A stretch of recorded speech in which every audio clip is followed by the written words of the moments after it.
फडणवीसने गेल्या 5 वर्षात जे काही काम या राज्यासाठी केलं ते काम जनतेसमोर घेऊन आम्ही जनतेला कौल मागितला। या महाराष्ट्रातल्या जनतेने भारतीय जनता पार्टी आणि शिवसेनेला बहुमत दिलं आणि भाजप शिवसेनेचं सरकार असावं यासाठी मतदान सुद्धा केलं। परंतु आपल्याला माहिती आहे की 2019 साली या राज्यातल्या जनतेने दिलेला जो कौल होता तो कौल शिवसेना नेते उद्धवजी ठाकरे यांनी धुडकावला आणि जनमताचा अनादर करून असंघाशी संगत केली आणि ज्यांच्या विरोधात सरसेनापती बाळासाहेब ठाकरे लढले, ज्यांच्या विचाराच्या विरोधात ते लढले, त्या विचाराशी युती करून काँग्रेस आणि राष्ट्रवादीशी युती केली आणि त्या ठिकाणी सरकारची स्थापना केली।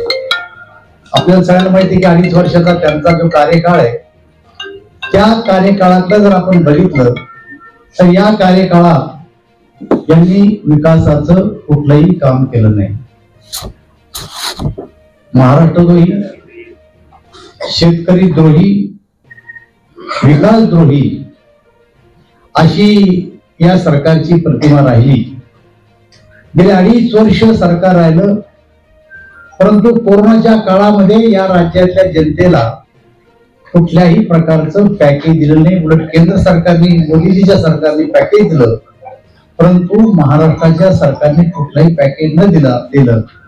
या उलट मग शेवपेटी असू द्या, मांस असू द्या, औषधी असू, या सगळ्या कोरोनाच्या विलाजावर त्यांनी आणि त्यांच्या चाहत्यांनी भ्रष्टाचाराचा एक कळस गाठला आणि म्हणून भारतीय जनता पार्टीने एक संकल्प केलेला आहे की प्रत्येक दिवशी यांच्यावर आम्ही आरोपपत्र दाखल करणार आहे। खरं तर शरद पवारांनीच असं म्हणलेलं आहे की कोणतीही निवडणूक न लढणारे अशा प्रकारचे मुख्यमंत्री पदावर बसल्याच्या नंतर काय होऊ शकतं हे त्यांचेच वक्तव्य आपण बघितलं असेल। पण मला असं वाटतं की आता जे काही 2.5 वर्ष आमचं सरकार आहे, या 2.5 वर्षाच्या काळात या राज्याच्या विकासाला चालना मिळाली, शेतकऱ्याच्या हिताचे निर्णय घेतले गेले, शेतकऱ्याला वीज, रस्ते आणि पाणी कसं मिळेल याची चिंता आपल्या राज्य सरकारने केलेली आहे। आणि असं असताना सुद्धा केवळ सत्ता आपल्या हातून गेल्याच्या नंतर भ्रष्टाचाराचे आरोप या लोकांवर असताना सुद्धा उलटे दुसऱ्यावर भ्रष्टाचाराचे आरोप करून आपली प्रतिमा वाचवण्याचा हे प्रयत्न करतायत। आणि मला असं वाटतं की या 2024च्या निवडणुकीमध्ये या राज्यातली जनता उद्धवजी ठाकरे साहेबाला सगळ्यात पहिला प्रश्न विचारणार आहे की या 2019च्या निवडणुकीत आम्ही जनादेश दिला होता, तो जनादेश आपण का धुडकावला? 2.5 वर्षाच्या कार्यकाळामध्ये तुम्ही कोणतं दाखवण्यासारखं असं काम केलं हे याचं उत्तर पहिलं द्या आणि मग मत मागाल्या अशा प्रकारचा प्रश्न या राज्यातली जनता त्यांना विचारल्याशिवाय राहणार नाही, ही गोष्ट लक्षात घ्या। त्यामुळं या राज्याची प्रतिमा या 2.5 वर्षात सुधारलेली आहे। परंतु आता जर 2024च्या ह्या ज्या निवडणुका आहेत, भारतीय जनता पक्ष, शिवसेना आणि राष्ट्रवादी म्हणून निवडणूक लढवत असताना जनतेचा कौल आमच्या बाजूने राहणार आहे आणि महाराष्ट्रामध्ये पुन्हा भारतीय जनता पार्टी आणि शिवसेना युतीचं सरकार येणार आहे, यामधले कुठल्याही प्रकारची शंका नाही। हे आम्ही नागपूर, संभाजीनगर, नाशिक, कोल्हापूर आणि मुंबईचा दौरा केल्याच्या नंतर आमच्या लक्षात आलं आणि या जनतेचा निश्चय केला जनतेने की इथं महायुतीचं सरकार आल्याशिवाय राहणार नाही। माहीममध्ये सदा सरवणकरांना भेटायला राज ठाकरेंनी नकार दिला, त्याच्यामुळे आता सदा सरवणकर निवडणूक लढवण्याचा फायनल झालेला आहे। त्या जागेवरती भारतीय जनता पार्टी आता मनसेचं काम करणार का शिंदे गटाचं काम करणार हा प्रश्न। 3 वाजेनंतर या घडलेल्या घटना आहेत। भारतीय जनता पक्षाचे नेते हे एकत्र बसतील आणि अशा काही पेच प्रसंग ज्या ज्या ठिकाणी झाले असतील त्याच्यावरती निर्णय करतील. दानवे साहेब, तुम्ही आरोप करताय उद्धव ठाकरेंनी 2019च्या मॅन्डेटला अपमान केला, तर तुम्ही अजित पवारांना सोबत घेऊन तुम्ही अपमान नाही केला. हे बघा, अजित पवारच्या सोबत आम्ही निवडणूक लढलेलो नव्हतो. अजित पवाराच्या पक्षामध्ये आपसात त्यांचे वाद झाले, वादातून पक्ष फुटला आणि कोणत्याही राजकीय पक्षाला जर एखादा पक्ष येऊन पाठिंबा देत असेल तर तो पाठिंबा कोणीही नाकारत नाही. आम्ही जर कधी अजित पवार आणि शिवसेना आणि आम्ही एकत्र लढलो असतो आणि मग आम्ही जर त्यांना धोका दिला असता तर तो आरोप आमच्यावर झाला असता. परंतु सेना भाजप एकत्र लढली होती. मॅन्डेट आमच्या बाजूने असताना त्यांनी आमच्याशी युती न करता दुसऱ्याशी युती केली, म्हणून आम्ही त्यांच्यावर आरोप करतो. या निवडणुकीच्या निकालानंतर त्यांच्यातलं कोणी तुमच्या सोबत आलं सरकार वाढवायचं, राजकारणातली बदलती परिस्थिती पाहून आम्ही काँग्रेस सोबत तर कधीच जाणार नाही, परंतु काही घटक दल आमच्यात जर येऊन मिळत असतील तर आम्ही त्यांचं स्वागत करू.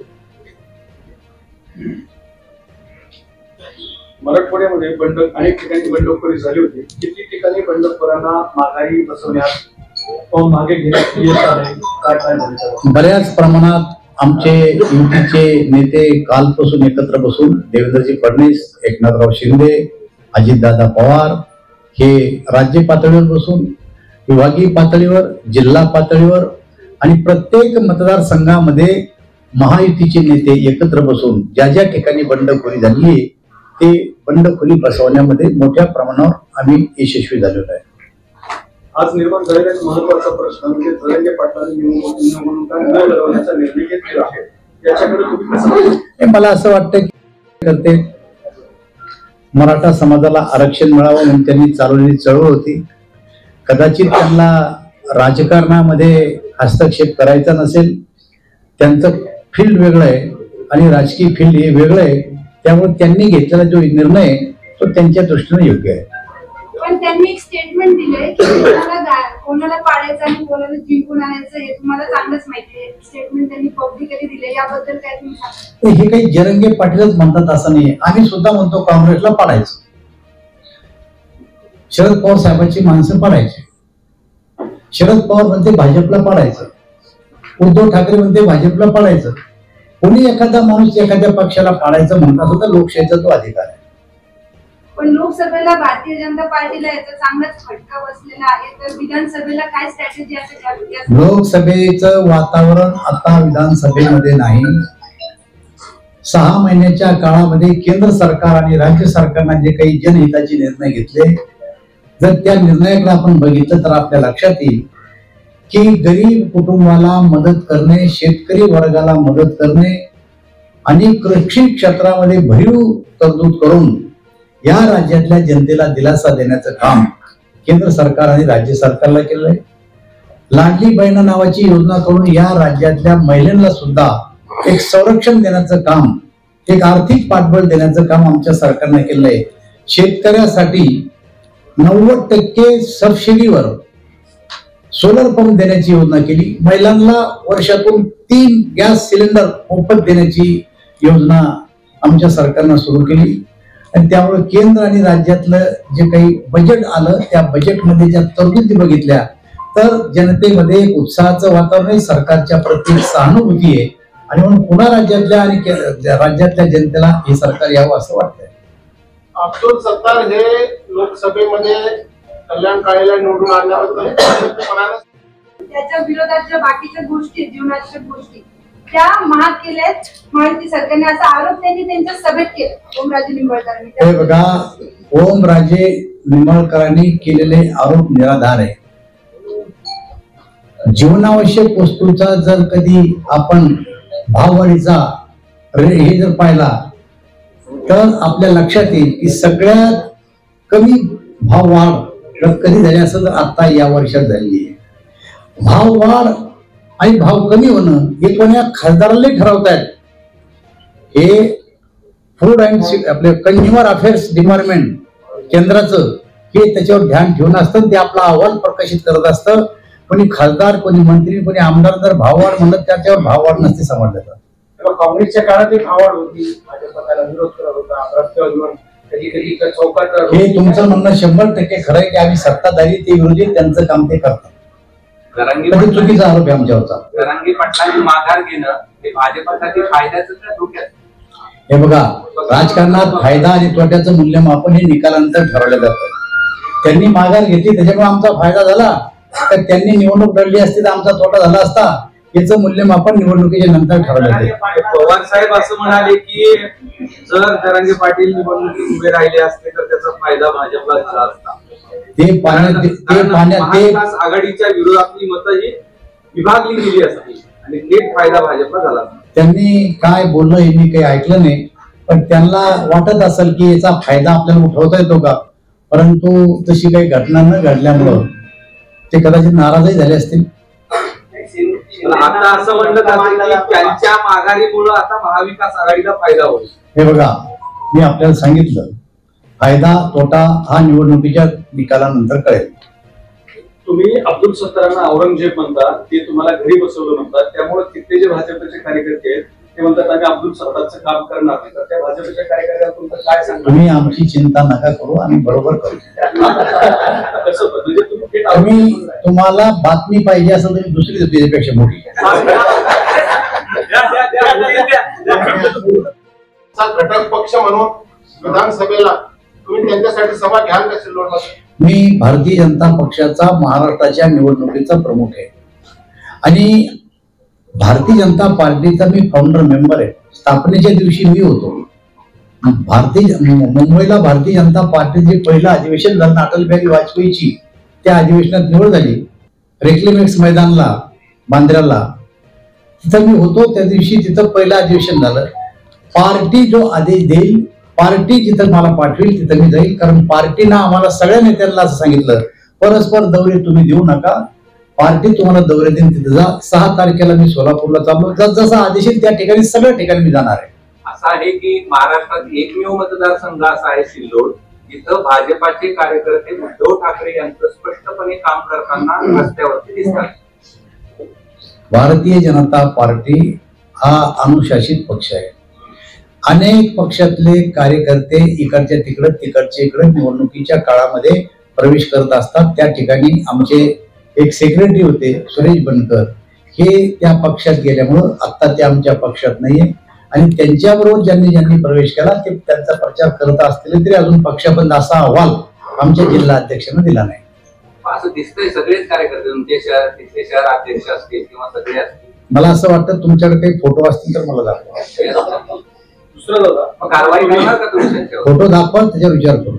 दुसरं तुम्ही परवा जे काल बोलताना म्हणला होता की अब्दुल सत्तार औरंगजेब आहे आणि मी शिवाजी आहे, हे वाक्य जरा ट्रोल झालं. हे बघा, आताही तुम्हाला ट्रोल करण्यासाठी तुम्ही मला विचारत असाल. मी छत्रपती शिवाजी आहे असं म्हणणं मला शोभत नाही. छत्रपती शिवाजी महाराजाबद्दल जर मी बोलत असेल तर ते शोभतं, पण ते औरंगजेब आहे मी शिवाजी आहे असं म्हणलंय. मी छत्रपती शिवाजी असं म्हणलं असतं याच्यापेक्षा जास्त ट्रोल झाला असतं.